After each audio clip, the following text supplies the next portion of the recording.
جاننا چاہوں گا کہ منافقت یہ تو بہت ہی پرانا کوئی سلسلہ ہے، تو یہ بتائیے گا کہ انسان اس نفاق سے کیسے بچ سکتا ہے؟ بسم اللہ الرحمن الرحیم اذا جاءك المنافقون قالوا نشهد انك لرسول الله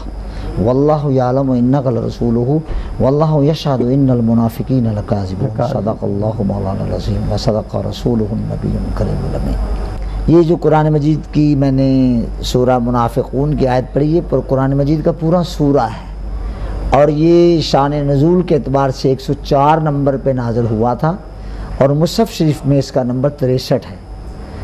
اور اس کا مادہ ہے نون فا قاف نفق۔ نفق کہتے ہیں ایسی سرنگ کو جس کے دو راستے ہوں، دو منہ ہوں، یعنی ایک جانب سے نکلے بندہ اور دوسری جانب سے آگے نکل جائے، داخل ہوئے ایک جانب سے نکل جائے۔ منافق کو اس لیے منافق کہتے ہیں کہ اس کے دو چہرے ہوتے ہیں، آپ کے سامنے آیا آپ کی بلے بلے، اور جب آپ سے ذرا ہٹا تو پھر بالکل اس کے برعکس ہو گیا۔ مکہ مشرفہ میں نبی کریم صلی اللہ تعالیٰ علیہ وآلہ وسلم نے نبوت کا اعلان کیا تو وہاں ایک ہی طبقہ تھا، کفار یعنی مشرکین، وہ دو چار کی طرح آپ کے مخالف تھے، اور ان سے مقابلہ ہوا، اور وہ مقابلہ آسان تھا بنسبت اس کی کہ جب رسول اللہ صلی اللہ تعالیٰ علیہ وآلہ وسلم ہجرت کر کے مدینہ طیبہ آ گئے تو یہاں مقابلہ جن لوگوں سے تھا وہ ان کی تعداد بڑھ گئی۔ ایک تو وہاں پیور مشرکین تھے، یہاں آ کے دوسرا طبقہ نام نہاد اہل کتاب کفار یہ بھی تھے، اور پھر تھوڑی ہی دیر کے بعد ایک اور خطرناک ترین طبقہ پیدا ہو گیا جن کو قرآن نے منافقین کہا، یعنی ان کا حال یہ تھا کہ ادھر آتے تو نبی پاک صلی اللہ تعالیٰ علیہ وسلم کی طرفداری، صحابہ کی طرفداری، اور جب یہ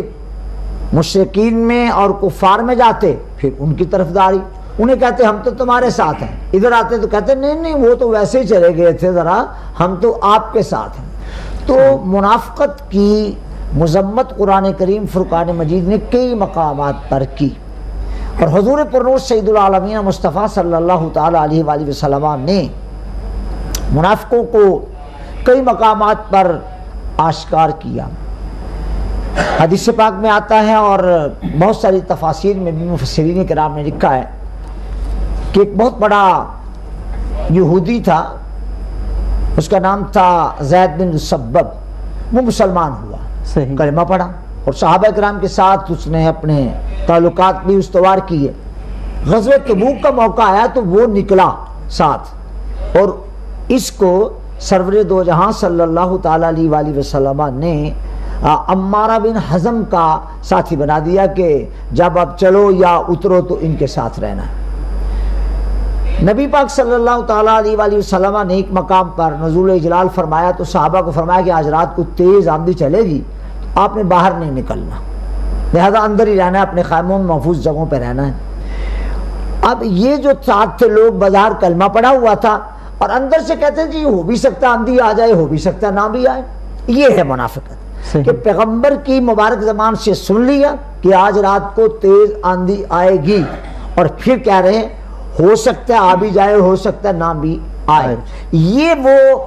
کھلی کھلی بغاوت ہے اسلام کے ساتھ، دین کے ساتھ، اللہ کے ساتھ، اللہ کے رسول کے ساتھ، کہ بھئی اس پر یقین رکھو کہ جو رسول اللہ کے منہ سے نکل گیا ہے وہ ہو کر رہے گا۔ دن رات بن سکتا ہے، رات دن ہو سکتی ہے، زمانہ بدل سکتا ہے، لیکن نبی کریم صلی اللہ علیہ وسلم کے مبارک زبان مقدس سے نکلا ہوا کوئی بھی جملہ وہ غلط، نعوذ باللہ غلط نہیں ہو سکے۔ سر مجھے یہ بتائیے گا کہ ویسے تو منافقت جو ہے اس کی بہت سزا، اور بتایا گیا قرآن کریم میں کہ جہنم کے نچلے ترین درجے پر ہوگا منافق، لیکن دنیا میں بھی تو آخر اس کو اس کے کچھ نہ کچھ اس کے بدلے میں ایسا بھگتنا پڑے گا کہ جو وہ کر رہا ہے۔ بہت اچھا سوال ہے۔ ظاہر ہے کہ ایک تو زاویہ وہی ہے کہ آخرت میں، لیکن اس میں جو ہے وہ میں نے پڑھا ہے کافی سال، ہمارا نقطہ نظر وہاں جہاں قرآن مجید لفظ آخرت استعمال کرتا ہے، ہر جگہ مرنے کے بعد کے احوال اور معاملات نہیں ہیں، بلکہ قرآن مجید کی کتنی آیات سے یہ ثابت ہے کہ اکثر مقامات پر آخرت سے مراد آپ کا مستقبل ہوتا ہے۔ یعنی اب تم محنت کرو گے تو تمہیں آخر میں اجر ملے گا، یعنی اب محنت کرو گے تو مستقبل میں تمہیں اس کا اجر دے دیا جائے گا۔ اور اگر یہ مطلب ہے کہ جو بھی محنت کرنی ہے اس کا اجر مرنے کے بعد ہی ہے تو وہ تو ہے ہی ہے، لیکن مومن کی شان یہ ہے کہ جو وہ محنت کرتا ہے اس کا اجر اس کو اس دنیا میں دیا جاتا ہے مستقبل میں۔ جس طرح جی منافقت کرتا ہے تو یہ نہیں ہے کہ مرنے کے بعد جو ہے نا اس کو سزا ملے گی،